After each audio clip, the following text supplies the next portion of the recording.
السلام علیکم، امید ہے آپ سب خیریت سے ہوں گے۔ ہم ناول پڑھ رہے تھے عہد الفت، تحریر ہے مہوش علی کی، اور ایپیسوڈ نمبر ہے 7۔ ہائے اللہ، لڑکے، یہ کہیں کسی لڑکی کی بات تو نہیں کر رہا؟ آغا جانی نے منہ پر دوپٹہ رکھتے رضا سے پوچھا، جنہوں نے مسکراہٹ چھپاتے سر ہلایا۔ جہاں تک مجھے لگتا ہے وہ لڑکی ہے جسے تم چیز کہہ رہے ہو برخوردار، آغا جان نے سخت نظروں سے گھورتے کہا۔ تو سائم اپنے الفاظ پر شرمندہ سا ہو گیا۔ معذرت آغا جان، پر مجھے وہ لڑکی چاہیے، وہ کہہ کر بغیر کسی کی طرف دیکھے وہاں سے چلا گیا۔ کہیں سائم دانیال کی بہن کی بات تو نہیں کر رہا؟ جو بچی شہر پڑھنے گئی ہے، ڈاکٹری، اس کا بھی نام تقویٰ ہے؟ ثانیہ بیگم نے آغا جانی کو دیکھتے کہا، جن کے چہرے پر تقویٰ نام سے ہی پھول کھل اٹھے۔ ایسا ہو تو کیا ہی بات ہے، بڑی نیک بچی ہے، سارے گاؤں کی بچیوں کو قرآن پڑھاتی تھی اور میلاد النبی میں نعتیں بھی پڑھتی تھی۔ کتنی پیاری آواز ہے، ماں صدقے جائے، جس گھر میں جائے گی روشن کر دے گی۔ مجھے تو اس کے چہرے کو دیکھتے سکون ملتا ہے۔ بغیر آس پاس کی پرواہ کیے آغا جانی تقویٰ کا سوچ ثانیہ بیگم سے شروع ہو گئی تھی۔ کل بات ہوگی تفصیل میں، آغا جان کے کہنے پر سب سر ہلا کر چلے گئے اور آغا جانی پرجوش ہو کر میر وجاہت حسین کی جانب مڑے۔ میں تو کہتی ہوں جی کل ہی دانیال کو شہر سے بلا کر رشتہ کر لیتے ہیں، میری تو دلی مراد پوری ہوئی۔ مٹھائی کے ساتھ تحفے بانٹوں گی پورے گاؤں میں صرف یہ اپنی والی تقویٰ ہو۔ آغا جان نے نفی میں سر ہلایا اپنی جذباتی بیگم پر۔ پہلے سارے مسئلے جاننے دو، پھر بانٹنا مٹھائیاں، وہ کہہ کر فریش ہونے چلے گئے تو آغا جانی نے اوپر کو ہاتھ اٹھا۔ ہائے، سنوار دے گی میرے سائم کی زندگی، اور اس چڑیل کے سائے سے بھی دور رکھے گی۔ وہ نفرت سے مسز ہانیہ کا سوچتی بولی۔ رات کا والا واقعہ ابھی تک اس کے دماغ میں تھا اور اس نے سوچ لیا تھا وہ ہرگز مہکار کا ساتھ نہیں دے گی اس بہودہ پلان میں، جس میں سائم اور تقویٰ کو ایک ہوٹل روم میں بہانے سے بلا کر دونوں کو بے ہوش کر کے تصویریں بنانی تھی، اور جب جب وہ سوچتی تو اس کے سامنے تقویٰ کا چہرہ آ جاتا اور وہ جھرجھری لے اٹھتی۔ لا، میں ایسا نہیں کر سکتی، محبت کرتی ہوں حیدر سے بے انتہا، پر اگر بھابھی اس کے علاوہ کوئی دوسرا پلان کریں تو ٹھیک، ورنہ میں اس کے دامن پر داغ نہیں لگا سکتی۔ میں خود ایک لڑکی ہوں۔ سامنے ہی تو ساری صورتحال تھی۔ سائم نے اسے تنگ کیا تو حیدر نے اسے بری طرح پیٹا، اور آخر میں اتنے بڑے مسئلے کے بعد بھی تو وہ باعزت فخر سے سر اٹھا کر گئی۔ سائم نے اسے یونیورسٹی میں چھیڑا تو اسے یونی سے نکال دیا، اور جس لڑکے کی جانب کوئی لڑکی محبت چاہت کے سوا نظریں نہیں اٹھاتی تھی، اس لڑکے کے خوبصورت چہرے پر اپنی انگلیوں کی چھاپ چھوڑ دی۔ اور تو اور جب جب مہکار نے اسے ذلیل کرنا چاہا، خود بری طرح پھنس کر دو کوڑی کی رہ گئی۔ اور آج رات کیا ہوا؟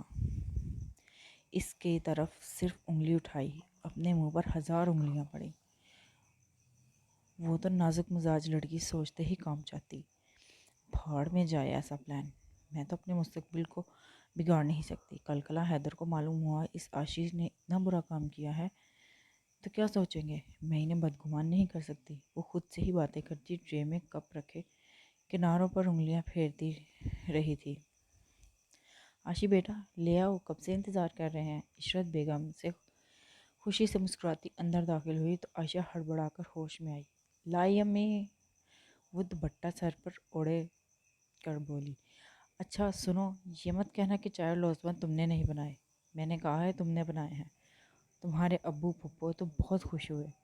ماں صدقے، شہزادی لگ رہی ہو، نظر نہ لگے کسی کی۔ عشرت بیگم اس کا ماتھا چومتی، گرین لان کے سوٹ میں اس کی دمکتی میدے جیسی رنگت اور خوبصورت بڑی بڑی آنکھوں پر سیاہ پلکیں اس کے حسن کو چاٹ چاند لگا چکے تھے۔ کاش حیدر دیکھ لیتا اس کے سجے سورے روپ کو، مجھ سے تو صرف ان کا حق ہے۔ شرماتی وہ سوچتی، چھوٹے چھوٹے قدم اٹھاتی لاؤنج میں آئی تو سب کی نظریں عشرت بیگم کے پیچھے آتی عائشہ پر پڑی تو جیسے لفظ حلق میں دب گئے۔ جب اس نے اپنے بڑی بڑی کاجل سے ڈوبے نشیلے نین اٹھائے اور اس کی نظریں عارف پر گئیں۔ دل میں تو آگ لگ گئی اسے دیکھ کر، جو اس کے باپ سے مسکراتا باتیں کرتے۔ عارف کی جب اس پر نظریں آئیں تو ساکت رہ گئی۔ عائشہ کا سر مزید غرور سے اٹھ گیا اور وہ چلتی پاس آئی۔ ماشاء اللہ، چاند ہے میری عاشی، پھپھو خوشی سے بولی اور اپنی باہیں پھیلائیں اس کے لیے۔ ساتھ آئی خاندان کی عورتیں بھی نادیہ بیگم کے نصیب پر رشک کرنے لگیں، جس کی اس قدر حسین لڑکی بہو بننے والی تھی۔ ارے عشرت، ہمیں تو معلوم نہیں تھا تیری اس قدر حسین بیٹی ہے، یہ تو تیری جوانی سے بھی خوبصورت ہے۔ عشرت بیگم کی بچپن کی دوست اور کزن عائشہ کو دیکھتی بولی۔ آجا پتر، یہاں آ کر بیٹھ، اپنی پھپھو کے گلے لگ، سالوں بعد دیکھ رہی ہوں۔ نادیہ بیگم پھولے نہیں سما رہی تھی۔ اس کے چہرے کی خوشی مزید بڑھ گئی جب اپنے بیٹے کی آنکھوں میں بس زندگی کے رنگ دیکھے۔ اور یہ کوئی بڑی بات نہیں تھی، عائشہ کے لیے عام سی بات تھی۔ جو بھی اسے دیکھتا ایسے ہی رنگ آنکھوں میں آتے، سوائے اس بے حس سیاہ کے جس پر اس کا قیامت خیز حسن بھی کوئی کمال نہیں کر سکا۔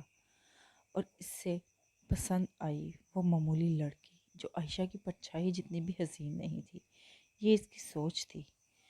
پھپھو بیٹھ جائیں، میں ڈیڈ کے پاس بیٹھ رہی ہوں، عائشہ نحوست سے کہہ کر ندیم صاحب کے پاس بیٹھی۔ نادیہ بیگم کا چہرہ پھیکا کرتی سب کو ششدر کر گئی۔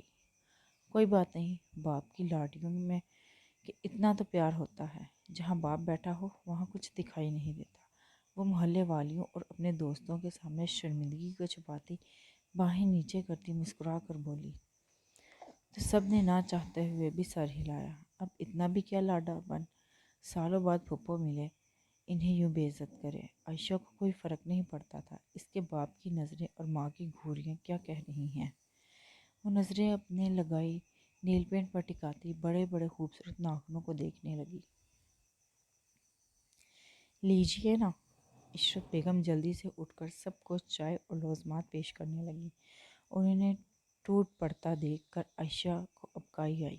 کیا جنگلی بن ہے، وہ آواز بلند بڑبڑائی، سب کو ساکت کر گئی۔ اور اس بار تو عارف نے بھی اپنے ساتھ بیٹھی حسن کی ملکہ کو دیکھا، جو حسن تو بہت لائی تھی پر شاید عزت کرنا اور بولنے کی تمیز روم میں رکھ کر بھول گئی تھی لانا۔ عائشی بیٹا، ندیم صاحب نے گھورا۔ عشرت بیگم کے ہاتھ کانپ گئے۔ چھوڑیے ڈیڈ، ایسے لگتا ہے جیسے کسی گلی محلے سے اٹھ کر آئے ہوں، جنگلیوں کی طرح کھا رہے ہیں جیسے کوئی چھین جائے گا۔ میرا تو دل خراب ہو رہا ہے۔ وہ منہ پر اپنی نازک انگلیاں رکھ کر نخوست ناگواری سے بولی۔ عائشہ چپ کرو، اپنے شوہر کا بے یقین چہرہ دیکھتے عشرت بولی۔ بیٹا، تو تم کون سے محل میں ٹکی ہو، 2 کمروں کے چھوٹے سے گھر میں رہتی ہو؟ ایک عورت نے طنزیہ لہجے میں گھر کو دیکھتے کہا۔ محل میں نہیں رہتی، پر محل میں رہنے کے لائق تو ہوں، پرسکون مسکراہٹ کے ساتھ وہ بولی۔ ندیم صاحب نے اس کے گرد اپنے بازو ہٹا لیے، جس پر عائشہ کو کوئی فرق نہ پڑا کیونکہ وہ جو سوچ کر آئی تھی ضرور کہے گی۔ تم بتاؤ للو، اوہ سوری، میرا مطلب ہے عارف، کیا تم میرے لائق ہو؟ گھر، گاڑی، تنخواہ چھوڑو، صرف اپنے رنگ کو ہی دیکھ لو۔ کیا تم میرے ساتھ کھڑے رہنے کے بھی لائق ہو؟ کہاں میں اور کہاں تم، ہا ہا ہا۔ وہ کہہ لگا اٹھی۔ نادیہ بیگم کی آنکھوں میں آنسو آ گئے اور محلے والیاں حیرت شرمندہ ہو کر اس بے حیا لڑکی کو دیکھ رہی تھیں جو اپنے ماں باپ کی موجودگی میں کس قدر بدتمیز ہو کر بول رہی تھی۔ بیٹا، اس رنگت نہیں سیرت دیکھتے ہیں، نادیہ بیگم نے کہا۔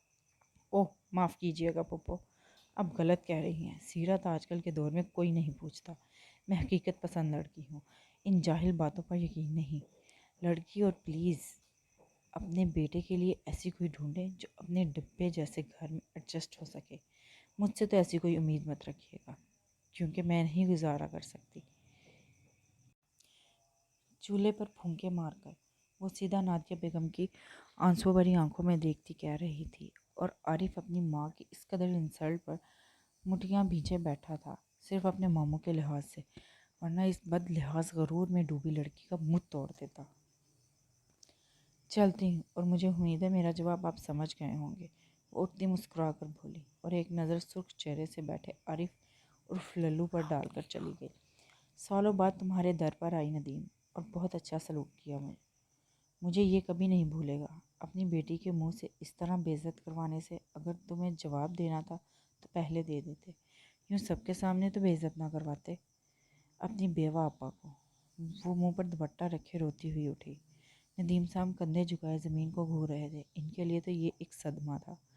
کتنا غرور تکبر تھا ان کی بیٹی کے لہجے میں۔ آنسو پھسل کر فرش پر گرے۔ آپا وہ بچی ہے، معاف کر دے، نادان ہے۔ عشرت بیگم بھی تڑپ کر اٹھی۔ نادان مت کہو اسے عشرت، یہ نادانی نہیں غرور تکبر تھا۔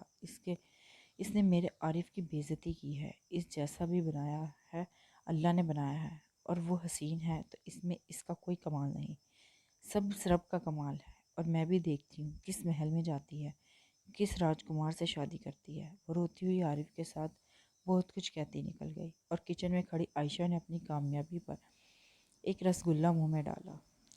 یہ ہوئی نا بات ملکہ، وہ خود کو شاباش دیتی مسکراتی رسگلے کھانے لگی۔ یہ اس کے پسندیدہ تھے جس پر جان چھڑکتی تھی۔ بہت اچھا کیا تم نے عائشہ، بہت اچھا۔ اپنے باپ کا سر جھکا کر بہت زبردست کیا۔ اپنی روتی پھپھو کی بددعائیں لے کر روتی ہوئی عشرت بیگم کچن داخل ہوئیں۔ اسے مزے سے رسگلے کھاتے دیکھ کر بولی، کیونکہ تم نے ایسا بتاؤ کہاں کمی رہ گئی تھی ہماری تربیت میں، کیوں اپنے باپ کا سر جھکایا؟ اگر پہلے کہہ دیتی تو ہم انکار کر دیتے، یوں سریعام سب کو شرمندہ تو نہ کرتی۔ عائشہ اچانک اپنی ماں کی آواز پر ہڑبڑا گئی اور رسگلہ نیچے گرا۔ امی کچھ غلط نہیں کیا، دیکھا نہیں کیسے جنگلی ٹائپ لوگ تھے، ان کے یہاں میں شادی کرتی جنہیں پہننے اوڑھنے کا سلیقہ نہیں، چاہلوں کی طرح بیہیو کر رہی تھی۔ اور مجھے نہیں لگتا ان دعاؤں سے ڈر، جب شرم سے کچھ نہیں بچتا تو ایسے ہی اپنا گوار پن دکھاتی ہیں۔ وہ ناگوار گستاخی سے سر جھٹک کر بولی۔ عشرت بیگم تو عشرت باہر سنتے ندیم صاحب کی رگیں بھی تن گئیں۔ بکواس بند کرو اس کی عشرت، ورنہ میں مارنے سے بھی گریز نہیں کروں گا۔ یہ سب اس بدلحاظ عورت کے ساتھ مل کر اس کا نتیجہ ہے۔ ندیم صاحب دھاڑتے ہوئے آئے تو عشرت بیگم رونا بھول کر ان کے سامنے آ گئیں۔ کہیں غصے میں وہ اس پر ہاتھ نہ اٹھا دیں۔ ڈیڈ آپ کچھ بھی کہیں، پر حقیقت ہے جسے تسلیم کرنا نہایت ہی کڑوا ہے۔ پلیٹ پٹکتی وہ بولی، بس کر دو، نہیں ہوں میں تمہارا ڈیڈ، مر گیا تمہارا باپ۔ وہ دھاڑے کہ عائشہ کا دل سہم گیا۔ بس کر دیں، پاگل ہو گئی ہے، میں سمجھاؤں گی اسے، سمجھ جائے گی، چپ کر دیں۔ عشرت بیگم روتی ہوئی بولی، سمجھانے کی ضرورت نہیں، اس سے پوچھو کون ہے وہ جس کے بل پر اپنے باپ کی گردن پر لات رکھی ہے۔ آئے وہ راجکمار اور دفع ہو جائے اس کے ساتھ، نہیں چاہیے ایسی اولاد، اس سے میں بے اولاد ہی ہوتا تو بہتر تھا۔ ان کے بوڑھے کندھے جھک گئے۔ آپ مجھے ایسا سمجھتے ہیں ڈیڈ؟ حلق کے بل چیخی، تمہارے آج کے رویے سے میں اس سے بھی بہت کچھ سمجھ چکا ہوں۔ اب مہربانی کر کے بتاؤ کون ہے وہ؟ میں اس بدنامی سے پہلے تمہیں رخصت کرنا چاہتا ہوں، اور اگر نہیں ہے کوئی اپنے تکبر میں ایسا قدم اٹھایا ہے تو میں کل ہی کسی سے نکاح پڑھوا کر بھیج دوں گا اس کے پیچھے۔ وہ غصے سے بولے۔ عشرت بیگم آنسو بہاتی اپنی لاڈلی بیٹی کو دیکھتی تو کبھی شوہر کو۔ معاف کر دیں ڈیڈ، پر مہربانی کر کے میری زندگی مجھ پر چھوڑ دیں، ورنہ آپ پھر کسی دھوبی گھاٹ والے کے پلو سے باندھ کر روانہ کر دیں گے۔ میں خود اپنا ہمسفر ڈھونڈ لوں گی اور آپ کی بہن صاحبہ کی بددعاؤں کو غلط ثابت کر کے دکھاؤں گی۔ وہ گستاخی سے کہتی وہاں سے نکلتی اپنے روم میں بند ہو گئی۔ ندیم صاحب نے ایک شکوہ کی نظر عشرت بیگم پر ڈال کر اپنے روم میں بند ہو گئے۔ پیچھے رہ گئی لاؤنج کے بیچوں بیچ عشرت بیگم تو گرنے کے انداز سے صوفے پر بیٹھی رونے لگی۔ اللہ میری بچی کو نیک راہ پر چلنے کی توفیق عطا فرما، وہ روتی ہوئی بولی۔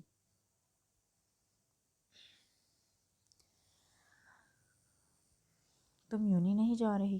دانیال کچن میں آیا تو تقویٰ کو کچن صاف کرتے دیکھ کر مسکراتے بولا، نہیں میں آج اپنا گھر صاف کرنے والی ہوں، یونی کل جاؤں گی۔ اپنے بھائی کی آواز پر سر اٹھاتی بولی، میرے لیے کوئی کام؟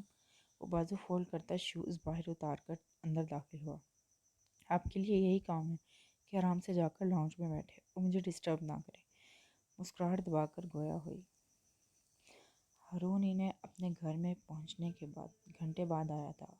بہت معافیاں مانگی دانیال اور تقویٰ سے، اور دانیال تو کبھی معاف نہ کرتا اگر تقویٰ نہ کہتی۔ پھر بھی اسے کوئی جواب نہ دیا اور اٹھ کر گھر چلا گیا۔ تقویٰ کہا تھا آپ کو معاف کر دینا چاہیے، ہارون بھائی کو انہوں نے میرا بہت خیال رکھا ہے، پر اس کے جھوٹ پر دانیال نے جھڑک کر چپ کروا دیا۔ پھپھو کی کال آئی تھی، انہوں نے کہا تھا حویلی سے آغا جان نے میرا پوچھا تھا۔ دانیال نے اسے ہیلپ کرواتے ہوئے بتایا تو تقویٰ نے سوالیہ نظروں سے دیکھا۔ پھر ہم جا رہے ہیں گاؤں؟ ہاتھ روک کر دانیال کا چہرہ دیکھنے لگی۔ سنڈے کو چلیں گے صبح، وہ سر ہلاتا بولا۔ شکر، مجھے تو بہت یاد آ رہی تھی گاؤں کی، تقویٰ مسکراتی بولی۔ دانیال نے سر ہلایا۔ سائم کہاں ہے رضا؟ آغا جان جاتے ہوئے رضا سے پوچھا۔ جی آغا جان، وہ اپنے دوستوں کے ساتھ صبح ہی شکار پر نکل گیا تھا۔ عزت سے اس نے نظریں جھکا کر جواب دیا۔ بس آگے اپنی جھول میں، یہ لڑکا کبھی نہیں سدھرے گا۔ منع کیا ہے نا شکار کرنے سے ہم نے، غصے سے بولے۔ جی آغا جان، میں نے بتایا تھا پر انہوں نے نظر انداز کر دیا، وہ پلان بنا چکے تھے دوستوں کے ساتھ۔ رضا نے صبح کی گفتگو بتائی جب جیپ میں سائم کو اپنے دوستوں کے ساتھ جاتے ہوئے دیکھا تھا۔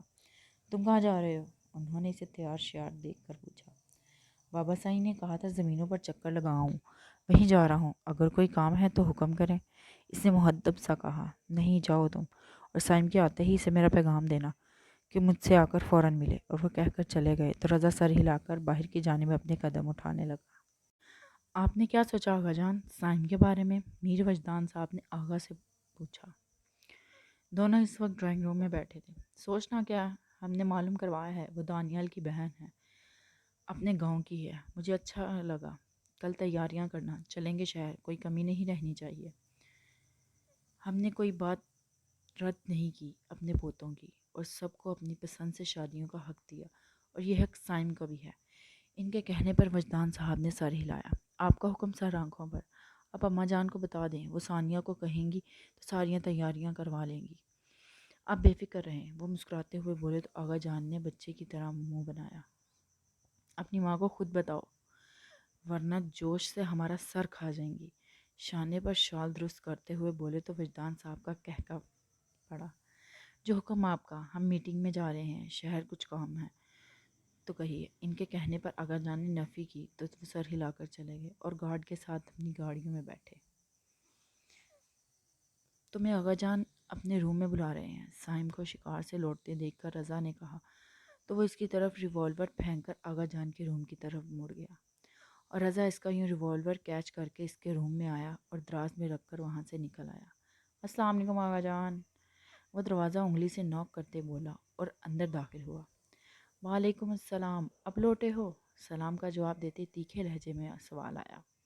جی، کافی ٹائم بعد دوستوں سے ملا تو وقت گزارنے کا معلوم ہی نہیں ہوا، وہ مسکرا کر کہتے آغا جان کے سامنے صوفے پر بیٹھا۔ ہم نے شکار سے منع کر دیا تھا سب کو، پھر تم کیوں گئے؟ جب رضا نے تمہیں بتایا تھا، کھڑک لہجے میں بولے۔ سائم نے سر کھجایا، جس پر آغا جان نے غصے سے دیکھا۔ یہی اس کی حرکتیں ہوتی تھیں جب وہ کسی کی سنتا نہیں چاہتا ہوتا۔ ہم تم سے پوچھ رہے ہیں سائم، تم ہمارے اصولوں کے خلاف کیوں گئے؟ آغا جان نے اس کے جواب نہ دینے پر پھر بولے۔ آغا جان، اصول ہوتے ہی ٹوٹنے کے لیے ہیں، اور میں اس دنیا کے کسی اصول کو نہیں مانتا۔ وہ خود غرضی اور ڈھیٹ پن سے بولا کہ آغا جان سلگ اٹھے۔ ان حرکتوں سے تم شادی کرو گے، پڑھائی لڑکی لاؤ گے جسے خود کو سنبھالنا نہیں آتا؟ وہ غرائے تو سائم کی مسکراہٹ نیلی آنکھوں میں سنجیدگی چھا گئی، اور گال پر چبھن سی محسوس ہوئی انگلیوں کی۔ اس کی آنکھیں جو سرخ تھیں مزید سرخ ہوتی ضبط کی گواہی دینے لگی۔ سنبھال لوں گا، آپ فکر نہ کریں۔ بمشکل خود کو سنبھالتے ہوئے وہ ٹھنڈے ٹھاڑ لہجے میں گویا ہوا۔ تمہیں اسکول بلوایا گیا ہے، جاؤ واپس، اور تمہارا ایڈمیشن ہو گیا ہے، تمہارے تایا گئے ہیں۔ آغا جان نے اس کی بدتمیزی نظر انداز کرتے بات بدلی۔ پر اب میں وہاں نہیں جاؤں گا، اس نے سر جھکا کر کہا، بلکہ وہاں والی کو یہاں بلاؤں گا۔ معنی خیزی مسکراہٹ چہرے پر چھا گئی، سوچتے ہوئے۔ نہیں جاؤ گے؟ تمہارا دماغ تو خراب نہیں ہو گیا؟ لوگ ہمارے در پر آتے ہیں کسی بھی ضرورت کے لیے، اور ہم خود ہمارے بیٹے کو بھیجا صرف تمہارے لیے، اس پروفیسر کے پاس صرف تمہاری ایڈمیشن کے لیے، اور اب تم کہہ رہے ہو تمہیں نہیں جانا؟ کیا سمجھے ہم تم ہماری نافرمانی کر رہے ہو سائم زیدی؟ آغا جان دھاڑ اٹھے کہ اپنے روم کی طرف جاتے میر وجدان صاحب ان کی آواز پر بھاگے چلے آئے۔ سائم خاموش ہو کر کھڑا ہو گیا۔ کیا ہوا آغا جی؟ وجدان صاحب پریشان سے پوچھنے لگے تو آغا جان نے اپنی قہر برساتی نظریں سائم سے ہٹا کر وجدان صاحب کو دیکھنے لگے۔ اس سے پوچھو پہلے کیا کرتا رہا ہے؟ ہم اس سے کچھ نہیں بول رہے تو یہ سر پر سوار ہو رہا ہے۔ پہلے اسکول چھوڑا، پھر اس لڑکے سے لڑائی، ہمارے خاندان کا بنا سوچتے جیل میں چلا گیا، پھر اچانک شادی کا کہا، ہم نے ہاں کی۔ اب ہم کہہ رہے تھے تمہارا ایڈمیشن ہو گیا تو انکار کر رہا ہے، نہیں جائے گا اسکول۔ اگر ایسا رہا تو ہم اس لڑکی سے اس کی شادی قطعی طور پر نہیں ہونے دیں گا۔ اگر اسکول جانا نہیں چاہتا تو آئیں ہمارے ساتھ یہاں گاؤں میں زمینوں پر کام سنبھالے یا شہر میں کوئی کام تلاش کرے۔ ہمارے بیٹے ہونہار ہیں، ایک MNA ہے اور دوسرا بزنس مین، اور تیسرا… آغا جان غصے سے کہتے کہتے اچانک رکے۔ سائم کو دیکھا جس نے ضبط سے مٹھیاں بیچھی ہوئی تھیں۔ میر وجدان صاحب نے بھی اپنے بھتیجے کو دیکھا جس کی غصے سے سانسیں پھول گئی تھیں اور آنکھیں کلین پر ٹکی تھیں۔ سائم بیٹا، ہم نے پروفیسر ڈاکٹر عبدالواحد سے بات کی ہے، انہوں نے… تایا سائیں، آپ اور آغا جان، اگر آپ میری شادی اس لڑکی سے ہونے سے روکی تو یاد رکھیے گا میں ویسے ہی بدنام شخص ہوں، اسے اغوا کرنے میں دیر نہیں لگاؤں گا، اور پھر ڈھونڈتے رہیے گا مجھے۔ غصے سے کہہ کر بغیر دونوں کے ششدر چہرے دیکھتے وہاں سے نکل گیا اور اپنے روم میں آ کر ٹھا سے دروازہ بند کیا۔ حویلی کے دروازے ہلا کر رکھ دیے۔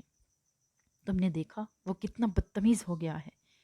یہ سب اس عورت نے کیا ہے۔ میرے چراغ کو دلدل میں دھکیل دیا۔ آغا جان کا بس نہیں چل رہا تھا۔ ابھی جا کر مسز ہانیہ کا گلا گھونٹ دیں، ریلیکس ہو جائیں۔ آپ میں وجہ پوچھوں گا اس سے، آپ بے فکر رہیں۔ انہیں بیڈ پر بٹھاتے ہوئے وہ بولا تو آغا جان گہرا سانس بھر کر رہ گئے۔ کیا ہوا وجدان؟ یہ سائم اتنا غصے میں کیوں تھا؟ ثانیہ بیگم اور آغا جانی جب گاؤں میں میٹھائیاں کپڑے تقسیم کر کے اب لوٹی تھیں، ملازمہ کے بتانے پر آغا جانی بھاگتی یہاں پہنچی اور وہاں میر وجدان کو دیکھ کر پوچھنے لگی۔ کچھ نہیں اماں سائیں، بس آغا جان تھوڑا غصہ ہو گئے تھے۔ سائم بیٹا برا مان گئے، وجدان نے مسکراتے بتایا۔ ہائے ہائے، وجاہت کیوں ڈانٹا میرے بچے کو؟ اتنے ماہ بعد آیا ہے اور شادی بھی کے لیے بھی تیار ہے، دیکھا نہیں شہر رہ کر بھی اپنے گاؤں کی لڑکی کو پسند کیا، پھر کیوں غصہ ہو رہے ہو؟ آغا جانی برا مان گئی اور صوفے پر بیٹھتی اظہار کرنے لگی۔ تم چپ رہو، ابھی اس نافرمان نے نہیں سنے ہیں، جب ہی کہہ رہی ہو۔ آغا جان غصے سے بولے تو انہوں نے منہ بنایا۔ ثانیہ بیگم مسکرا کر اپنے روم کی طرف چلے گئی، تھک گئی تھی بہت۔ آغا جان کے غصے کو ٹھنڈا کر کے وجدان صاحب بھی آ گئے روم میں۔ جانتے ہیں کتنا غصے والا ہے، کیوں مزید ضد دلاتے ہیں اسے؟ آغا جانی نے دیکھتے کہا تو آغا میر وجاہت حسین نے قرب سے دیکھا۔ میں نے شوق میں نہیں ڈانٹا اسے، وہ اسکول جانے سے انکار کر رہا تھا۔ کیا اسے ایسے ہی چھوڑ دیں، اس کا کوئی مستقبل نہ بنائیں؟ رضا تعلیم پوری کر کے اپنے باپ کے ساتھ الیکشن میں کھڑا ہوگا، اور یہ کیا کرے گا؟ اسے ہی زندگی گزارے گا بغیر مقصد کے؟ ویران آغا جان بولے تو انہوں نے سر ہلایا۔ میں بات ضرور کروں گی، اسے سمجھاؤں گی اسے، پر ویران زندگی کیوں گزارے؟ اللہ نے بہت اچھا منتخب کیا ہے اس کے لیے جیون ساتھی، پھر کیوں ایسی زندگی گزارے گا؟ دیکھنا کیسے بدل جائے گا ہمارا سائم۔ آغا جانی شروع ہو گئی تھی اور میر وجاہت صاحب انہیں دیکھتے آہستہ سے اٹھ کر فریش ہونے چلے گئے، کیونکہ جانتے تھے اب وہ جذبات میں آ گئی ہیں اور کئی دیر تک انہیں جذبات میں ہی رہیں گی۔ ڈیڈ، میں یہ کیا سن رہی ہوں؟ مہکار غصے سے حامد صاحب کے روم میں داخل ہوئے۔ کل ہی اسے ہارون یہاں چھوڑ کر گیا تھا کہ جب دماغ درست ہو، انسانیت خود میں محسوس ہو، عورت کو احساس محسوس کرو تو آ جانا، باقی میں لینے نہیں آؤں گا۔ کل سے رو رو کر مہکار نے اپنا برا حال کر دیا تھا اور مسلسل ساحل کو یاد کرتی تقویٰ کو کوس رہی تھی جس نے اس کی زندگی برباد کر دی تھی۔ صبح ہی سے ملازمہ نے بتایا کہ صاحب حیدر صاحب کا رشتہ لے کر جا رہے ہیں، پر کس کے پاس یہ نہیں جانتی تھی، اور مہکار حیرت کی زیادتی سے حیدر کے پاس پہنچی تو اس نے تقویٰ کا نام لے کر مہکار کے پاؤں تلے سے زمین کھینچ لی۔ مطلب جس لڑکی نے اسے گھر پر بات کیا، اس کا بھائی اسے ہی آباد کر رہا تھا۔ اس کے سینے پر تیز قہر کی لہر اٹھی اور دل کیا جا کر ابھی اس لڑکی کو اپنے ہاتھوں سے جہنم میں پھینک آئے، پر افسوس وہ اس کے پاس نہیں تھی۔ ابھی وہ وہاں ہوتی تو اب تک وہ اس کی جان اپنے ہاتھوں سے نکال چکی ہوتی کہ اس کے بھائی سے شادی کرے گی۔ حیدر نے اسے ساکت دیکھا تو آبرو جھکا کر پوچھا، جس پر مہکار نفی سے سر ہلا کر چلی گئی۔ اسے اپنے باپ سے بات کرنی تھی کہ وہ ایسا کیسے کر سکتے ہیں، اور اب جب اسے معلوم ہوا کہ ڈیڈ آئے ہیں، وہ بھاگتی ان کے سر پر پہنچی اور غصے سے پوچھنے لگی، کیا سن لیا میری جان نے؟ حامد صاحب کوٹ ہینگ کرتے دروازے پر کھڑی مہکار کو دیکھتے بولے، آپ اس تقویٰ کا رشتہ بھائی کے لیے لے کر جا رہے ہیں؟ وہ اندر آئی۔ اوہ سوری بیٹا، میں آپ کو بلا کر بتانے ہی والا تھا، کل ہم چل رہے ہیں حیدر بھائی کا رشتہ لے کر دانیال والوں کے گھر۔ سنا ہے وہ آ گیا ہے، مجھے ہارون نے بتایا، تو تمہیں جو بھی تیاری کرنی ہے کر لو بھئی، میں تو صبح ہوتے ہی نکل جاؤں گا، اپنے بیٹے سے زیادہ تو مجھے جلد ہے۔ حامد صاحب مسکرا کر کہتے بیڈ پر بیٹھے اور شوز اتارے۔ مہکار ہکا بکا حامد صاحب کو دیکھنے لگی۔ اب سب کو ہو کیا گیا ہے؟ کیا جادو کیا ہے اس گاؤں والی نے؟ جسے دیکھو اس کا دم بھرتا پھر رہا ہے، آخر ہے کیا اس میں جو عائشہ میں نہیں؟ غصے سے کہتی سامنے کھڑی ہوئی ان کے۔ مہکار آہستہ بولو، حامد صاحب نے کچھ سخت لہجے میں ٹوکا، پر مہکار پر اثر نہ ہوا، اس کے چہرے پر ویسا ہی غصہ تھا۔ ڈیڈ آپ مجھے جواب دیں، حیدر کیوں اس لڑکی کے پیچھے پڑ گیا ہے؟ عائشہ کیوں نہیں دیکھتی اسے؟ اس نے لہجے میں لچک پیدا کی۔ دیکھو بیٹا، میں نے تم دونوں کو پڑھایا لکھایا، اپنے پاؤں پر کھڑا کیا، اچھے برے کی پہچان دی، ہوش آتے تم دونوں کو اپنے حق دیے اپنی لائف کے فیصلے کرنے کے لیے، کبھی بیچ میں ٹوکا نہیں۔ تم دونوں کو کھانے سے لے کر پڑھائی تک سارے اختیارات دیے، کبھی اپنا فیصلہ نہیں توپا۔ تم نے ہارون کو ایز اے لائف پارٹنر چنا، میں نے تھوڑا کہا تمہاری لائف سٹائل اور اس کے لائف سٹائل میں بہت فاصلہ ہے،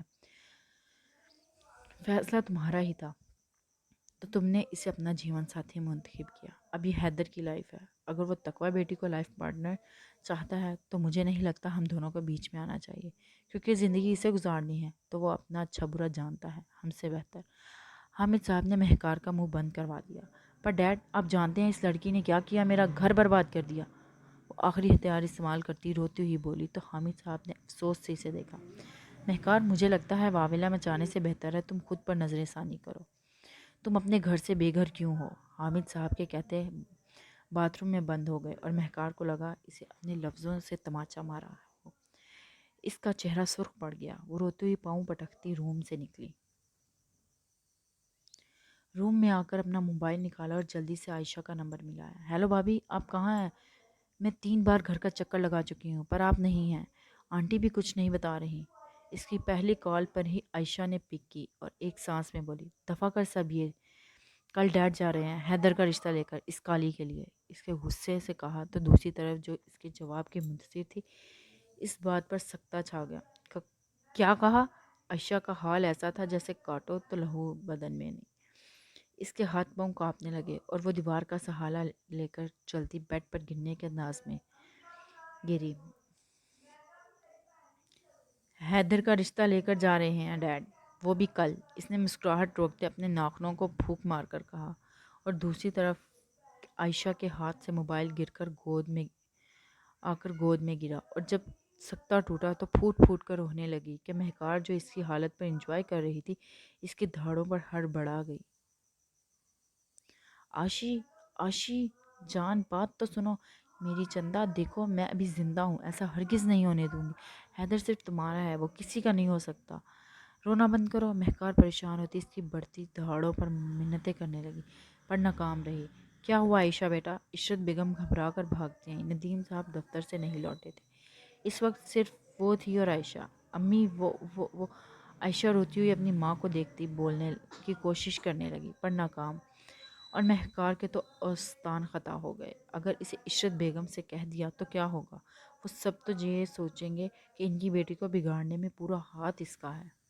عائشہ میں نے مذاق کیا تھا، کل شاہ ولاؤں، مجھے تم سے بات کرنی ہے۔ عشرت بیگم کے اندر آنے سے پہلے وہ چیخی کہ سسکتی تڑپتی۔ عائشہ نے موبائل کو دیکھا جہاں ابھی کال ڈسکنیکٹ کر دی گئی تھی۔ کیا ہوا میری بچی؟ کیوں رو رہی ہو؟ بتاؤ۔ عشرت بیگم اس کے پاس آئی اور اس کا سر اپنے سینے سے لگایا۔ عاشی کا نازک وجود لرز رہا تھا۔ مذاق تھا میری جان، نکال دی۔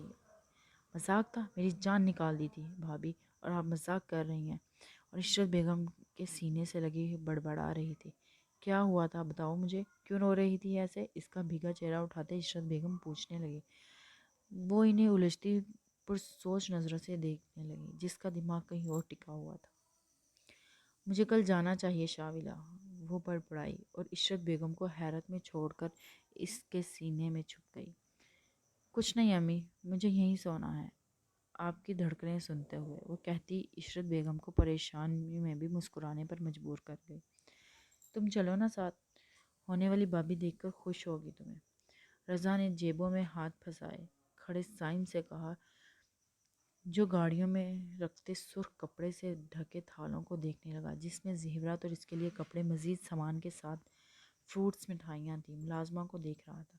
میں اتنی جلدی اس کی سانسیں نہیں لینا چاہتا، وہ معنی خیزی سے کہتے رضا کے الجھتے چہرے کو دیکھنے لگا اور مزید بولا، آنا تو اسے میرے پاس ہی ہے، فرصت سے دیکھ لے گی۔ ہاں ہاں ہاں، بات تو شرم کی ہے پر سچ ہے، رضا کہکا لگا اٹھا۔ سائم کے لبوں پر بھی تمسخرے بھری مسکراہٹ رینگی۔ اچھا چلتے ہیں، ہم بھی دیکھیں گے کس نے زیادی بگڑے نواب کی نیندیں چرائی ہیں۔ اس کے گلے ملتے آنکھ دبا کر کہتا اپنی گاڑی میں بیٹھا اور سائم وہاں کھڑا آغا جان، تایا سائیں اور رضا کی گاڑی کو حویلی میں جاتا دیکھتا رہا۔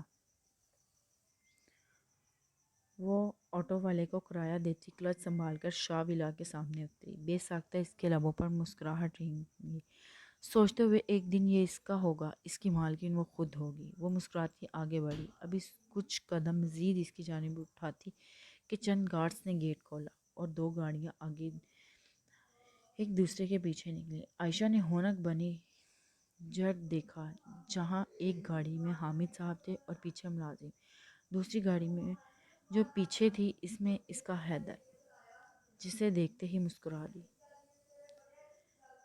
پر یہ جا کہاں رہے ہیں؟ وہ سوچتی گارڈ کو مہکار کا کہتے اندر داخل ہوئی اور دن کے اجالے میں شاہ ولا کے دور دور تک پھیلے حسین خوبصورت لان کو دیکھنے لگی جہاں دو موڑ چلتے اس کی حسن کو چار چاند لگا رہے تھے۔ واو حیدر، تمہاری چوائس کو داد دینی پڑے گی۔ وہ گھوم کر پورے لان کو دیکھتی اندر داخل ہوئی۔ اس کی آنکھیں چمک اٹھی، لاؤنج میں رکھے فرنیچر کو دیکھتے وہ آنکھیں پھیلائے ڈیکوریشن پیسز کو دیکھنے لگی۔ واو، یہ کتنے کا ہوگا؟ اس نے ایک نہایت ہی خوبصورت مورتی کو چھوتے ہوئے سوچا اور وہ دیوار پر لگی پینٹنگ دیکھنے لگی۔ اگر تم نے ان کی قیمت کا اندازہ لگا لیا ہو تو اب اپنی قسمت پر نظر ثانی کرو۔ سیڑھیاں اترتی اسے منہ ہی منہ میں بڑبڑاتی دیکھ کر تنزیہ بولی کہ اچانک آواز پر عائشہ اچھل پڑی، آپ نے تو ڈرا ہی دیا بھابھی۔ وہ دل میں ہاتھ رکھ کر منہ بنا کر کہتی آگے بڑھی، اور بھلا مجھے کیوں ضرورت پڑی قسمت پر نظر ثانی کرنے کی؟ مجھے معلوم ہے یہ سب مستقبل میں میرا ہی ہونے والا ہے۔ بالوں کو جھٹکتی ایک ادا سے ٹانگ پر ٹانگ چڑھا کر بیٹھتی ہوئی بولی جس پر مہکار کا جاندار کہکا پڑا۔ ہا ہا ہا، بے وقوف، معلوم ہے ابھی دو گاڑیاں کہاں جا رہی تھیں؟ وہ سیڑھیاں اترتی اس کے پاس آئی اور سامنے ہی صوفے پر بیٹھی۔ عائشہ کے دل دھڑکا اس کے طنزیہ کہکے پر۔ کہاں؟ ڈرتے ڈرتے پوچھا جس پر مہکار نے اس کی بدلتی رنگت کو دیکھا۔ مہکار نے پھر نظریں پھیری اور کہا، تقویٰ کے لیے رشتہ لے کر، اور پلیز پھر سے چیخنا مت شروع ہو جانا۔ اس کی بیزاریت بھری آواز پر عائشہ سکتے اور ڈوبتے دل کے ساتھ اسے دیکھ رہی تھی بے یقینی سے۔ آپ خوش ہیں؟ بمشکل خود کو رونے سے روکتے ہوئے اس نے بھرائی آواز میں پوچھا، ورنہ کان تو سائیں سائیں کر رہے تھے۔ تمہیں میں ایسی بے وقوف لگتی ہوں؟ میرا گھر برباد کرنے والی کی آبادی میں خوش رہوں گی؟ مہکار چیخ کر بولی۔ تو آپ اتنی پرسکون کیوں ہیں؟ آپ نے روکا کیوں نہیں؟ وہ چیخی، آنسو تیز بارش کی بوندوں کی طرح گالوں کو بھگونے لگے۔ چپ کرو رونا دھونا، بچی نہیں ہو۔ مجھے دیکھو، سارا گھر برباد ہو گیا ہے، باپ کے در پر بیٹھی ہوں۔ کیا رو رہی ہوں؟ نہیں، کیونکہ مجھے پتا ہے رونے دھونے سے کچھ نہیں ہوگا، کچھ کرنا پڑے گا۔ ویسے ہارون تو خود آئیں گے مجھے لینے، البتہ تمہارے لیے کچھ کرنا پڑے گا کہ حیدر کو تم سے شادی کرنی پڑے، کچھ ایسا۔ وہ ہر سوچ سے بولی۔ آپ کا وہ پلان؟ عائشہ نے خود کو سنبھال کر یاد دلایا۔ اس پہ رسک آ سکتا ہے، ہمارا نام بھی آ سکتا ہے، حیدر معلوم کروا لے گا۔ ہمیں کچھ ایسا کرنا پڑے گا جس سے سانپ بھی مر جائے اور لاٹھی بھی نہ ٹوٹے۔ عائشہ نے اپنے ہاتھ مسلے۔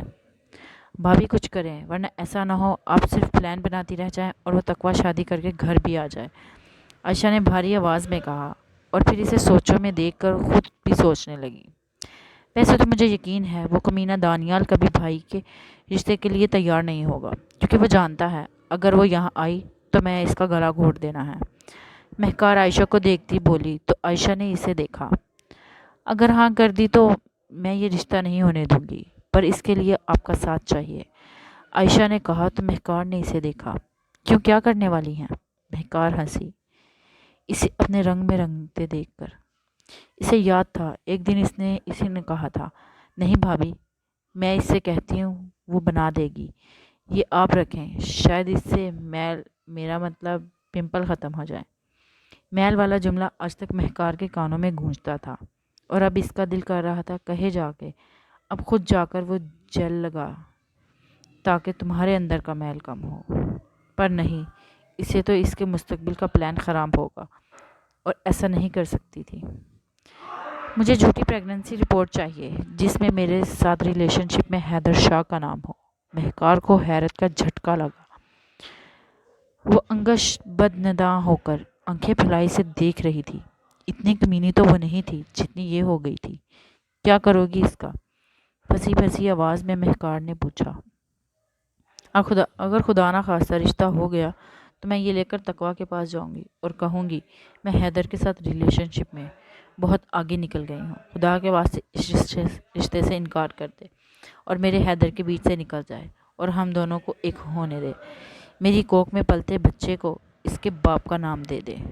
وہ کمینگی مسکراہٹ لبوں پر سجائے بول رہی تھی اور مہکار کے کانوں سے دھواں نکل رہا تھا۔ تمہیں پتا ہے کیا کہہ رہی ہو؟ لڑکی پاگل ہو رہی ہو، تمہیں اس کے کردار کو مشکوک بنانا ہے نہ کہ اپنے آپ کو، مہکار نے سمجھانا چاہا، اور وہ ان سب سے بہت آگے نکل چکی تھی۔ میں اس کے علاوہ کچھ نہیں کر سکتی، اگر حیدر کو پانے کے لیے مجھے دنیا کے سامنے بھی یہ سب کرنا پڑا تو کروں گی، پر حیدر اور اس گھر پر صرف میرا حق ہے اور میرا رہے گا۔ آپ کو میری ہیلپ کرنی ہے تو کریں، ورنہ میں خود ہی کچھ کروں گی۔ وہ غصے سے بولی۔ کچھ دیر پہلے رونے دھونے والی عائشہ تو کہیں غائب ہو چکی تھی، اس کے سامنے اب کوئی اور ہی لڑکی موجود تھی۔ کیا یہ سب تم بھائی کی دولت کے لیے کر رہی ہو؟ مہکار نے تھوک نگلتے پوچھا۔ عائشہ اس کی حالت پر کہکا لگا اٹھی۔ نہیں، حیدر کے لیے، جب حیدر میرا ہوگا اس کی پراپرٹی بھی اس کے لیے، مجھے کچھ کرنے کی ضرورت نہیں پڑے گی۔ اور آپ اتنی شوق کیوں ہیں بھائی؟ سنا نہیں ہے کیا محبت اندھی ہوتی ہے؟ وہ ہنستی ہوئی بولی۔ ٹھیک ہے، مجھے کیا، آنے دو، دیکھتے ہیں کیا جواب ہوتا ہے، پھر میں کرتی ہوں اپنی فرینڈ سے بات، مہکار نے کہتے ہوئے کندھے جھکائے تو عائشہ کھلکھلا اٹھی۔ یہ ہوئی نا بات، حیدر تو صرف عائشہ کا ہے، وہ اترائی تو مہکار نے ناک سے مکھی اڑائی اور ملازمہ کو کولڈ ڈرنکس لانے کا کہا، پر عائشہ روک کر خود چلی گئی۔ گھر دیکھنے کے بعد میں مشکلات پیدا نہ ہوں، اس کی بات پر مہکار نے آبرو اٹھائی۔ ماحول کافی غمگین تھا۔ ایک طرف آغا جان دانیال والوں کے گاؤں کا سربراہ اور ان کا بیٹا MNA میر وجدان بیٹھے تھے تو دوسری طرف حامد شاہ اور حیدر شاہ بیٹھے تھے۔ دونوں دانیال کے دائیں بائیں بیٹھے تھے اور دونوں کے مطالبے کے بعد نظر دانیال پر تھی۔ حیدر کا بس نہیں چل رہا تھا اس لوفر کی جان لے لے جس کی ہمت کیسے ہوئی تقویٰ کے لیے رشتہ بھیجنے کی، اور آغا جانی کا بس نہیں چل رہا تھا وہ ان دونوں باپ بیٹے کو غائب کر دیتے جو اس کی تقویٰ کے لیے رشتہ لائے تھے۔ اس نے تو سوچوں ہی سوچوں میں سائم اور تقویٰ کے بچوں کا بھی نام رکھ لیا تھا۔ تو کیا جواب ہے تمہارا دانیال؟ گھمگیر خاموشی میں آغا جان کی آواز گونجی، جس پر بے بسی سے دانیال نے انہیں دیکھا۔ آغا جان، یہ فیصلہ اپنی چھوٹی بہن پر چھوڑتا ہوں کہ وہ کس کا انتخاب کرتی ہے، کیونکہ زندگی اسے گزارنی ہے، دانیال نے ایک نظر حیدر پر ڈال کر کہا۔ حیدر تو اسے بہت پسند آیا تھا، پر اس کی بہن، بہت اچھا فیصلہ ہے، ہارون نے اس کے کندھے پر ہاتھ رکھ کر کہا، جس پر وہ مدھم سا مسکرایا اور آغا جان نے سر ہلایا۔ ہارون اس رات ہی 2 بجے کے وقت آیا تھا ان کے پیچھے اور رو رو کر تقویٰ دانیال سے اپنی غلطی اور غفلت کی معافی مانگی، جس پر تقویٰ نے معاف کر دیا پر دانیال نہ کر سکا اور ہارون مایوس ہو کر چلا گیا۔ پھر صبح آیا اور دانیال کو گلے لگا کر معافی مانگی اور بتایا کہ اس نے مہکار کو اپنے گھر بھیج دیا ہے، اس کی طرف سے بھی معافی مانگی۔ دانیال ناراض ہوا کہ اسے سمجھانے کی بجائے تم نے اسے گھر سے نکال دیا، یہ اچھا نہیں کیا۔ میں تو اپنی بہن کو لے کر آ گیا ہوں، تم کیوں اپنا گھر بکھیر رہے ہو؟ جس پر ہارون نے مسکرا کر کہا کہ بکھرے گھر کو کیا بکھیرنا، اسے سمجھنا ہوگا، یہ اگر میرے ساتھ زندگی گزارنی ہے تو فیئر ہو کر رہنا پڑے گا۔ میں یہ برداشت نہیں کروں گا کہ کسی پاک باز لڑکی کے آنچل پر کیچڑ اچھال دے، اسے 100 بار سوچنا پڑے گا، ورنہ اس بار تو میں نے اسے گھر بھیج دیا ہے، اگلی بار ایسی کوئی نیچ حرکت کی تو زندگی سے نکال دوں گا۔ اور دانیال کے کافی سمجھانے کے بعد بھی نہ مانا، البتہ اس سے معافیاں مانگتا رہا، جس پر اسے معاف کرنا پڑا، اور پھر اسے حیدر کے بارے میں سائم کی بابت بتایا کہ کیوں جھگڑا ہوا تھا اور اصلی وجہ بھی بتائی۔ پر دانیال کو یہ معلوم نہیں تھا کہ جس سائم کی وہ بات کر رہے ہیں وہ سائم آغا جان کا پوتا ہے، جس وجہ سے وہ کشمکش میں تھا۔ ایک طرف حیدر تھا اور اس کی محبت، دوسری طرف آغا جان تھا اور اس کی عزت جو انہیں گاؤں میں ملتی تھی اور ان کی زمین دیکھ بھال کرتے تھے، انہیں چودھریوں کے قبضے سے بچائے رکھا ہوا تھا، دونوں بھائی بہن کے خواب کو پورا کرنے کے لیے۔ بھائی تم کچھ بھی کرو دانیال، تقویٰ تو ہماری ہی ہوگی، آخر ہمارے گاؤں کی بچی ہے، کہیں اور کیوں جائے گی؟ آغا جان نے حامد شاہ کو دیکھتے منہ بنا کر کہا تو وجدان صاحب نے اپنی ماں کو چپ رہنے کا اشارہ کیا۔ آغا جان کی نظروں کو دیکھتے، آغا جانی اس کا فیصلہ تو تقویٰ کرے گی۔ دانیال مسکرا کر بولا، لو آ گئی ہماری شہزادی۔ ثانیہ بیگم کے ساتھ ٹرے میں لوزمات سجا کر لاتی تقویٰ ان کے خطاب پر جھنپ گئی۔ آ جاؤ میرے پاس بیٹھو، سالوں گزر گئے تیرا چہرہ دیکھنے کے لیے ترستے ہوئے۔ اسے دانیال کے پاس بیٹھتے دیکھ کر آغا جانی بولی تو وہ مسکراتی جھجکتی ان کے پاس بیٹھی۔ رضا نے غور سے انارکلی فراک میں سر پر حجاب لیے اس سانولی لڑکی کو دیکھا۔ وہ چونکا تھا، سائم زیدی نے اسے کیسے پسند کیا؟ کہاں خود اور کہاں یہ لڑکی، عام سی نین نقوش والی سانولی سی رنگت، کیا خاص تھا اس میں جو سائم پاگل ہو رہا تھا؟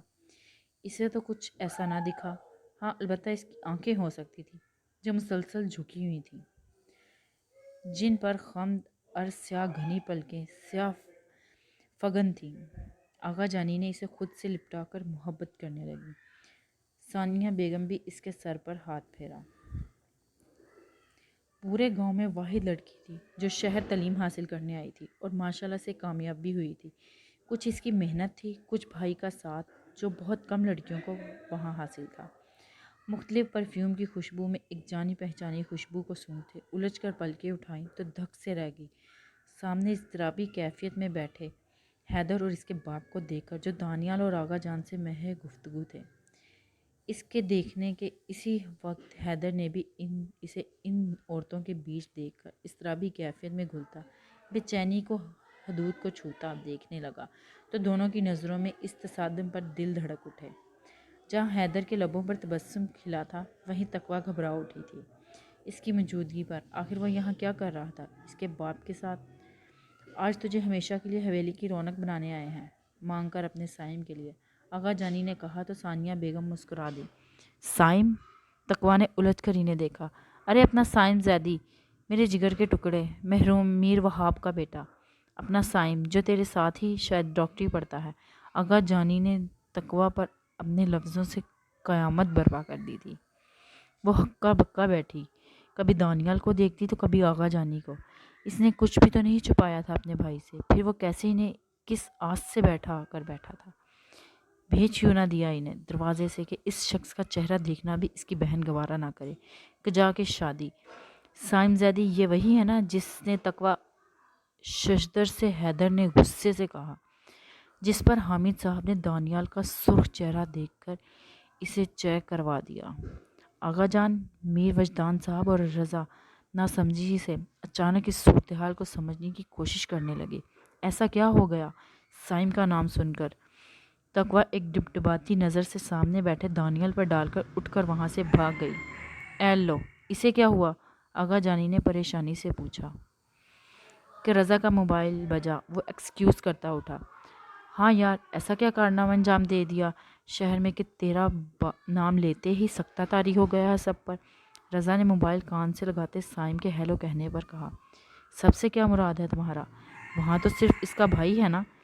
بے چینی سے ٹہلتے وہ رکا اور غصے سے پوچھا، ارے نہیں یار، وہ تیرے جس نے جھگڑا کیا تھا حیدر شاہ، وہ بھی آیا ہوا ہے اپنے باپ کے ساتھ رشتے کے لیے۔ ویسے تیرا کیا مسئلہ ہے؟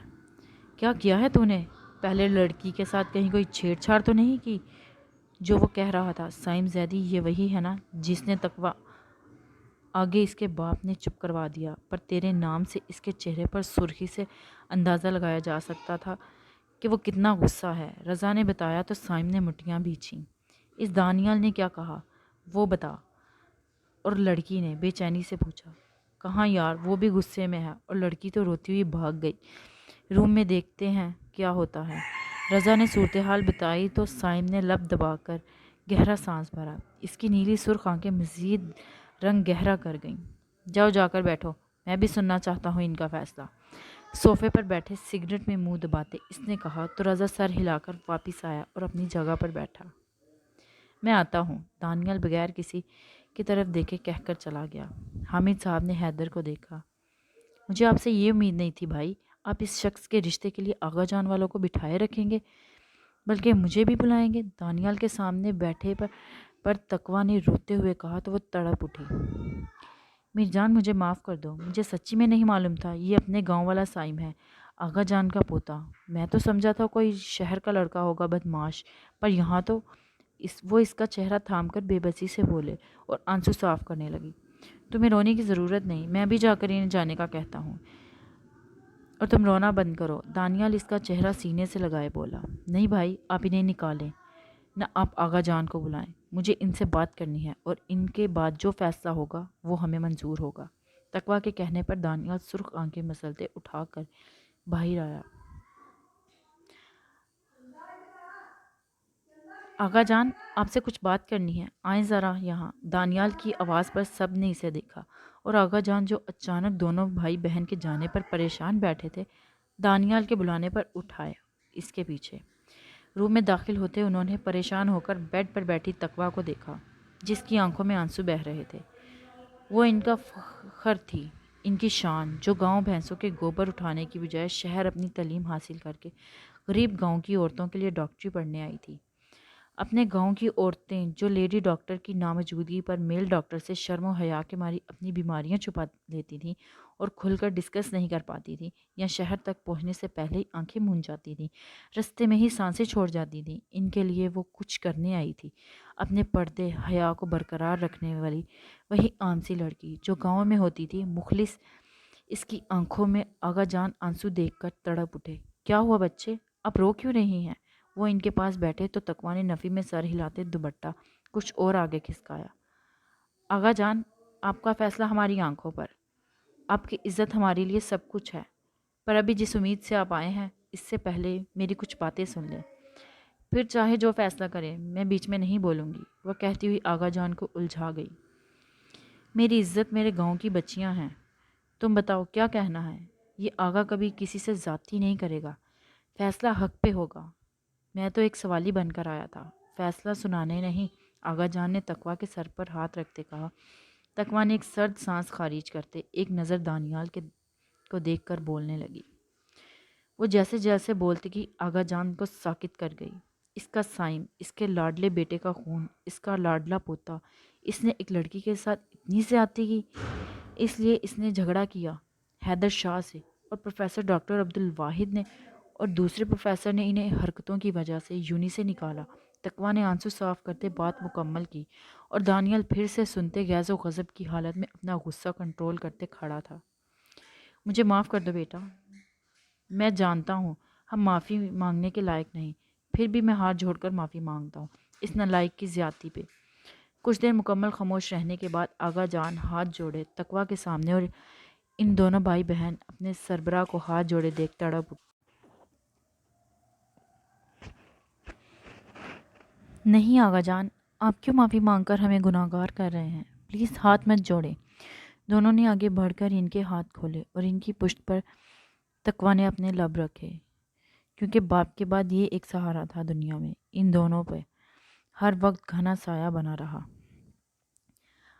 اب چکر لگا کر جاؤں گاؤں کا، وہ تقویٰ کے سر پر ہاتھ رکھ کر دانیال سے کہتے باہر نکلے۔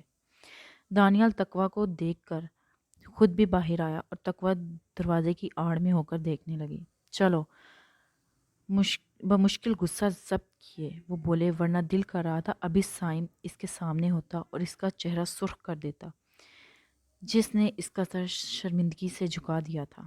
سنیے، بات تو پکی کر جائیں، آغا جانی نے پیچھے سے کہا، تو وہ نظر انداز کرتے اپنی گاڑی میں بیٹھے۔ شرمندگی سے وہ نظر نہیں ملا پا رہے تھے دونوں بہن بھائی سے۔ انہیں بیٹھے دیکھ کر آغا جانی ایک نظر ان کے گھر پر ڈال کر خود بھی بیٹھ گئی۔ ہزاروں ارمان ادھورے لیے تینوں گاڑیاں ایک دوسرے کے پیچھے زید پور کے لیے روانہ ہوئیں۔ بہت برا کیا تقویٰ، بہت برا، سائم نے دھاڑے موبائل دیوار پر دے مارا۔ اگر تم نے اس شاہ کے لیے ہاں کی تو میں اس کا خون کر دوں گا۔ تم صرف زید کی ہو، سائم زیدی کی۔ پاگلوں کی طرح دھاڑتے وہ تصور میں ہی اس سے مخاطب تھا اور آپے سے باہر ہو کر وہ کمرے کی ایک ایک چیز دیوار پر مارتا حال نما اس روم کا نقشہ بگاڑ چکا تھا۔ سارے ملازمین سہمی ہوئی تھیں چھوٹے سائیں کی دھاڑوں اور کمرے سے آتی آوازوں پہ۔ کچھ دیر پہلے تو بہت خوش تھے چھوٹے سائیں، پھر اچانک کیا ہو گیا؟ کچن میں کھڑی ملازمین دوسرے سے سرگوشی کرنے بولی۔ اللہ جانے چھوٹے سائیں کا موڈ بدلنے میں دیر کتنی لگتی ہے۔ دوسرے نے بھی تاکید کرتے سرگوشی میں جواب دیا۔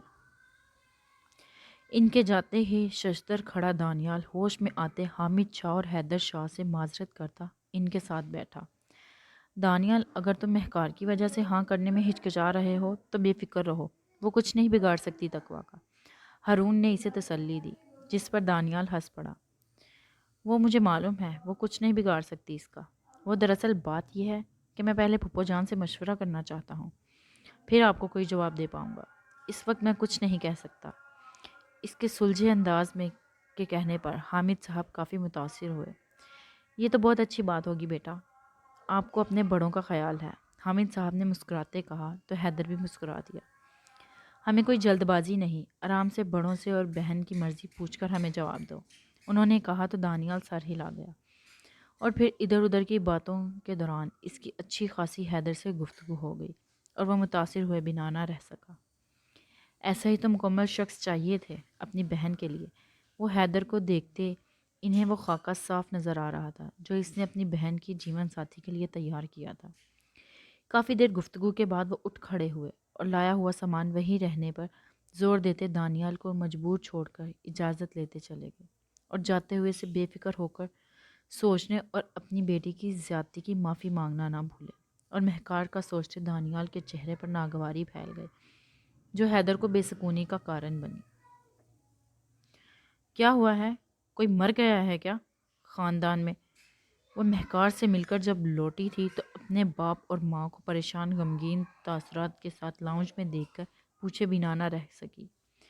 خاندان میں کوئی نہیں مرا، تمہارا باپ مر گیا ہے، دھاڑ کر کہتے ندیم صاحب اپنی لاڈلی اکلوتی اولاد کو یوں بدل جانے پر باپ کی شفقت سسک اٹھی اور دل کی تڑپ پہ وہ کراہ اٹھے کہ اس سے بے اولاد ہوتا تو لاکھ گناہ چھپاتا۔ ندیم صاحب اس کے دن بدن بدلتے انداز کو دیکھتے ایک قہر برساتی نظر ڈال کر اپنے روم میں بند ہو گئے۔ وہ حیرت سے دیکھتی ساری کاروائی پہ عائشہ کندھے جھکا کر رہ گئی۔ ڈیڈ کو کیا ہوا؟ یہ ایسے کیوں ریئیکٹ کر رہے ہیں؟ پھر میں نے کیا کیا؟ وہ اپنی ماں کو دیکھتی پوچھنے لگی۔ تم اب کیا کرو گی آشی؟ سب کچھ تو اس دن کر دیا تھا، خاندان نے بے دخل کر دیا ہے ہمیں، عشرت بیگم کہتی سسک اٹھی، پر عائشہ پر تو جیسے جوں بھی نہ رینگی ہو۔ وہ ویسا ہی بے تاثر چہرہ لیے کھڑی تھی۔ تو ہمیں کون سا وہ کھانا کھلاتے تھے جو آپ لوگوں کو صدمہ ہو رہا ہے؟ دفع کریں، بھاڑ میں جائیں۔ میں تو ایسا کہتی ہوں لعنت بھیجیں ایسے خاندان پہ جو ذرا سی بات پہ تعلق توڑ دیتے ہیں۔ وہ اپنی روح میں جو منہ میں آیا کہتی جا رہی تھی اور اچانک موبائل اٹھانے کے لیے آئے ندیم صاحب نے سن کر چٹاخ سے اس کے نازک گال پر تھپڑ رسید کیا۔ یہ سکھایا تھا ہم نے تمہیں کہ ہمارے خاندان پہ، ہمارے دادا پر، ہمارے داد کے خاندان پر تم آج کی پیدائش لعنت بھیجو؟ ندیم صاحب دھاڑے اور عائشہ اپنے گال پر ہاتھ رکھ کر سکتے میں کھڑی تھی۔ اسے یقین نہیں ہو رہا تھا۔ اس کے باپ نے اس پر ہاتھ اٹھایا، اسے تھپڑ مارا۔ اے جی کیا کر رہے ہیں؟ پاگل ہو گئے ہیں؟ جوان بیٹی پر ہاتھ اٹھاتے ہیں؟ کچھ سوچیں تو صحیح، وہ نادان ہے، نہ سمجھ ہے، پر آپ تو نہیں؟ عشرت بیگم گھبرا کر ان کا بازو پکڑتی بولی تو ندیم صاحب نے انہیں غصے سے گھورا۔ نہیں ہے نادان، مر گئی اس کی نادانی، مر گئی ہماری معصوم عائشہ۔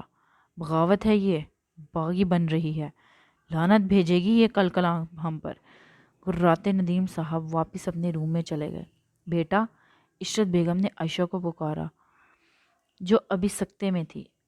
عائشہ روتی ہوئی روم میں بند ہو گئی بغیر عشرت بیگم کی سنے، اور عشرت بیگم اپنے خوشحال گھر کو یوں اچانک بکھرے دیکھ کر سسک اٹھی۔ آپ کو اسے تھپڑ نہیں مارنا چاہیے تھا ندیم۔ عشرت بیگم روم میں آئیں اور سامنے دونوں ہاتھ میں سر پکڑے بیٹھے ندیم صاحب کے پاس بیٹھ کر بولی، مجھے خوشی نہیں ہو رہی اپنی جوان بیٹی پر ہاتھ اٹھا کر، پر تم نے دیکھا وہ کیسی ہو گئی ہے؟ لگتا نہیں وہ ہماری معصوم عائشہ ہے، بالکل بدل گئی ہے۔ ندیم صاحب کی آنکھوں میں آنسو بہہ نکلے۔ اس دن میری بہن کو روتے ہوئے بے عزت کر کے نکالا تو تب بھی ٹوٹ چکا تھا عشرت، کہاں بچا تھا، دل رو رہا تھا۔ ایک عام سا انسان ہوں، اپنی عزت کی کماتا ہوں، سالوں بعد ایک پری پیدا ہوئی تھی جسے دیکھ دیکھ کر جیتے ہیں۔ خاندان میں سب عزت کرتے تھے ہماری، اور آج اسی خاندان نے بے دخل کر دیا، صرف اسی پری کی وجہ سے جسے ہم نے آنکھوں پر بٹھایا۔ اس کے منہ سے نکلنے سے پہلے ہر خواہش پوری کی، چاہے میری اتنی پہنچ تھی یا نہیں۔ دن رات ایک کی ہے، پر اسے کبھی میوس نہ ہونے دیا کسی چیز کے لیے۔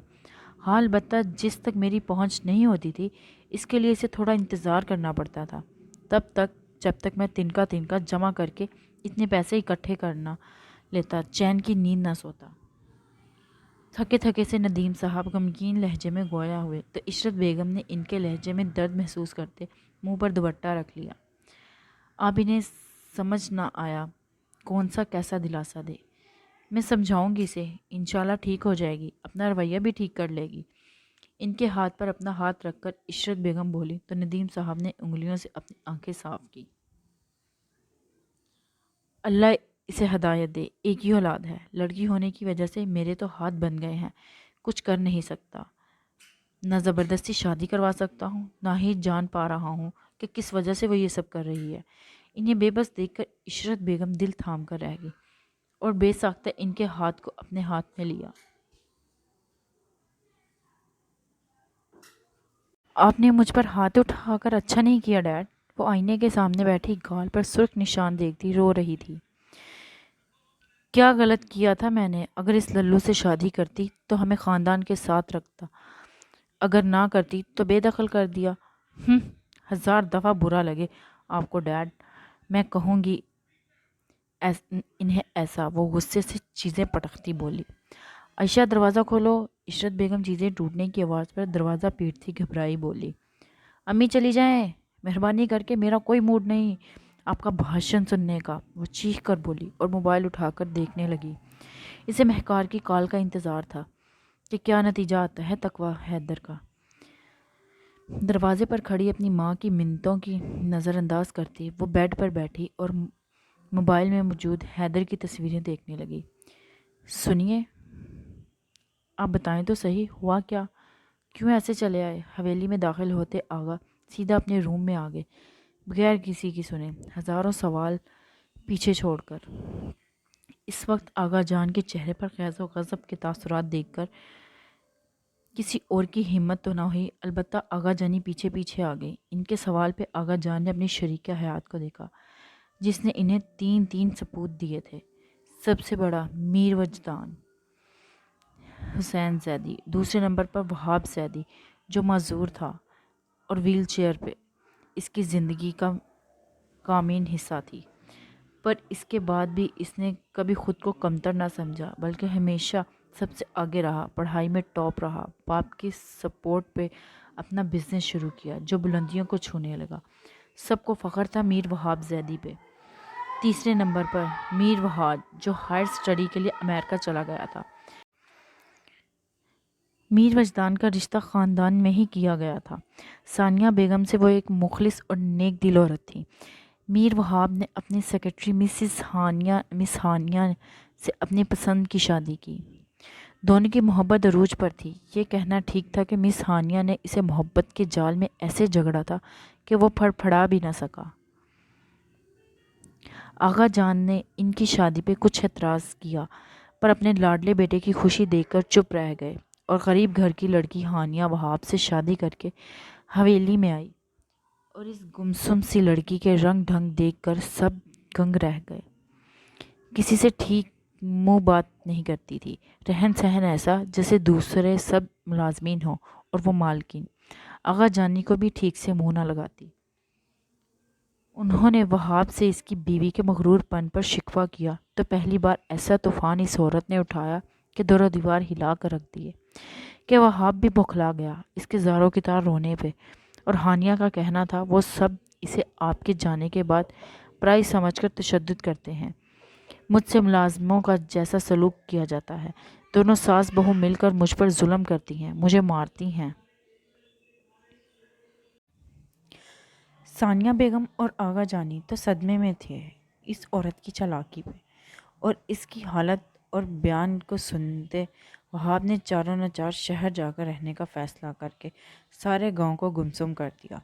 آغا جان اور وجدان صاحب نے اسے روکنا چاہا، پر وہ بولے کہ بابا سائیں، میں نہیں چاہتا جس حویلی میں نے آنکھ کھولی ہے، جس میں میں نے اپنے ماں باپ کے ساتھ حسین پل گزارے ہیں، اس حویلی کو بکھرتا دیکھوں۔ مجھ میں اتنی ہمت نہیں۔ اور اس کی حقیقت کو سنتے آغا جان نہ چاہتے ہوئے بھی اسے شہر شفٹ ہونے کی اجازت دے گئے۔ شہر آ کر ہانیہ بہت خوش تھی کہ آسمان میں اڑ رہی تھی۔ اسے خوش دیکھ کر وہاب صاحب بھی خوش تھے اور اس کے بہت شکر گزار تھے جس نے اس کے پاہج زندگی کو اتنا حسین بنا دیا تھا۔ پر وہ نہیں جانتے تھے ہانیہ اس سے کتنا بیزار تھی، کتنا ناپسند کرتی تھی۔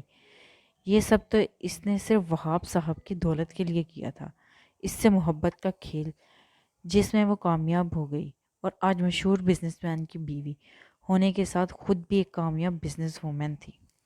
دونوں بہت اچھی خوشحال زندگی گزار رہے تھے، اور وہاب صاحب کی زندگی میں بہار لایا ان کا بیٹا سائم سیدھی، ایک خوبصورت گول مٹول سا نیلی آنکھوں والا شہزادہ۔ مسز ہانیہ بہت کم وقت دینے لگی دونوں کو، اور خود بزنس اور بزنس پارٹنر میں اس طرح گم ہو گئیں کہ سارا سارا دن گھر سے غائب رہتی۔